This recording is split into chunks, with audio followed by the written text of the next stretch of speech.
મહાભારત તમે ભૂલજો, પણ અત્યારે કોઈને સમય છે ક્યાં? સમય હોય તે મોબાઈલ નહીં,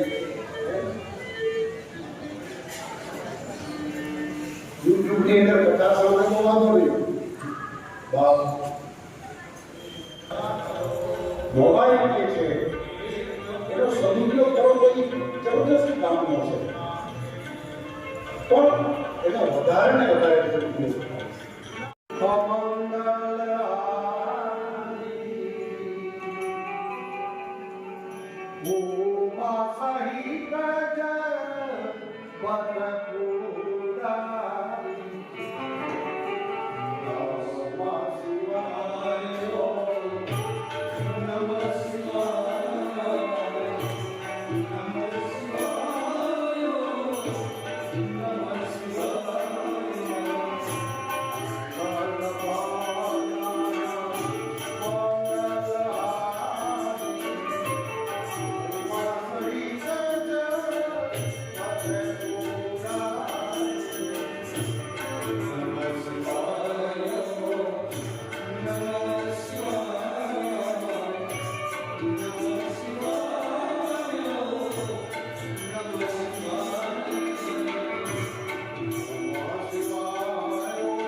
મહાભારતની કથા પણ અદ્ભુત છે. કોઈ વાર મહાભારત તમે ભૂલજો, પણ અત્યારે કોઈને સમય છે ક્યાં? સમય હોય તે મોબાઈલ નહીં, યુટ્યુબની અંદર કથા સાંભળવાનો વાંધો નહીં. મોબાઈલ જે છે એનો સદુપયોગ કરો તો એ જબરદસ્ત કામનો છે, પણ એનો વધારે ને વધારે સદુપયોગ થાય. માટે સાવધાન. તો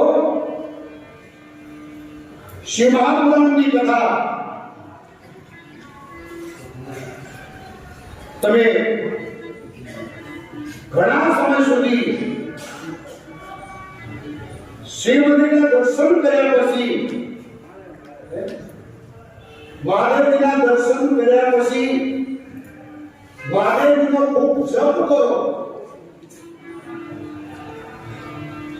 પણ તેથી વધારે પુણ્ય જે છે એ આપણા મા બાપના પુણ્યના પ્રતાપથી મળે. તમને એ શિવ કથા સાંભળવા અને કહેવા મળે છે, ગાવા માટે મળે છે. કારણ કે આપણે જે શિવ કથામાં બેઠા છીએ ને એ આપણું પુણ્ય નહીં, પણ આપણા માતા પિતાએ જે પુણ્ય કર્યું છે, પણ એ પુણ્યના પ્રતાપથી મને તમને શિવ કથા મળી છે. 84 લાખ જન્મ, 52 અરબ વર્ષ મહાભારતના 8મા ભાગમાં અતિક્રમી છે. માણસ જન્મે મરે, જન્મે મરે, ત્યારે એક વખત આ માનવ શરીર મળે છે, અને આવા ઘણા જન્મ પછી એને મહાદેવની કથા પ્રાપ્ત થાય છે. શા માટે આ ગ્રંથ શા માટે આટલો બધો કઠિન કે આટલું પુણ્ય પ્રાપ્ત થાય ત્યારે જ મળે?